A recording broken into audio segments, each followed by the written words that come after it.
Hey friends, forgive the sound of the lawnmower and the traffic. I thought I would show you my rock garden. It is not perfect. I do live with somebody who is more utilitarian than myself, but I enjoy this little space here.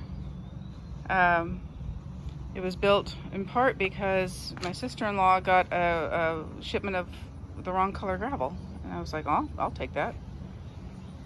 But then next to that is my rose garden, which has suffered a lot from the Japanese beetles, and also my containers, which are doing really nicely. Look at these tomatoes. Look, I think this is the cherry version of the purple tomato.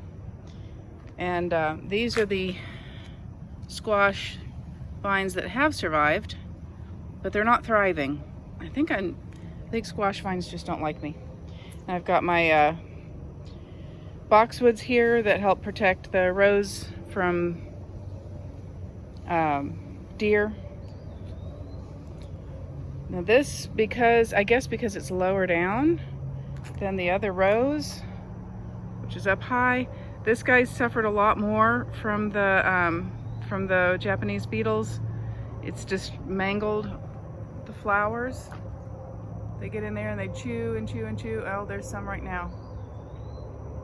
Gosh, I don't have a bucket with me.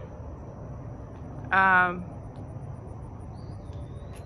I did catch a pair that were down in a rose this morning, getting ready to make more terrible babies. And I was able to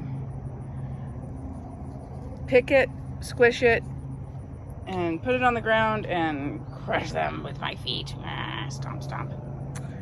Here's my other tomato. I think it got some aphids on it, but they're gone now.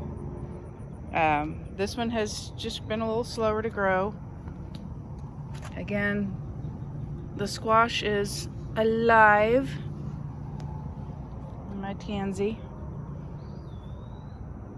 marigolds, and then I have my peppers over here. Now I managed to overwinter them indoors, and they just barely pulled through. Actually, there were 3 plants in here, only one has survived. This one isn't quite gone. I don't know, it still has the green, but it has not leafed out again. I'm hoping. I don't know. This one is obviously just blooming its heart out, and look at all those fruits. So that's amazing. And then I've got a cucumber in here. Isn't he precious? But again, very small. Basil does not enjoy being in a pot. It's kind of like mint, I guess. It's just like, why are you doing this to me? You're terrible. It's like, I water you every day, you little asshole. Oh, excuse my language, I'm sorry. I also overwintered this one, and he did not really appreciate that either. But what I've done is planted basil all throughout here. Basil and roses do well together. So, oh, and there's my little tiny miniature rose. I guess this little flower is spent. That used to be in a cement pot that was here.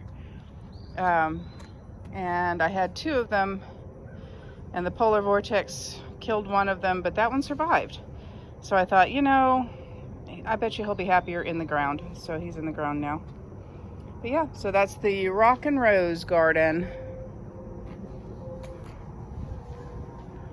Yay. And pepper. Can't forget the peppers. Peppers, rock and rose.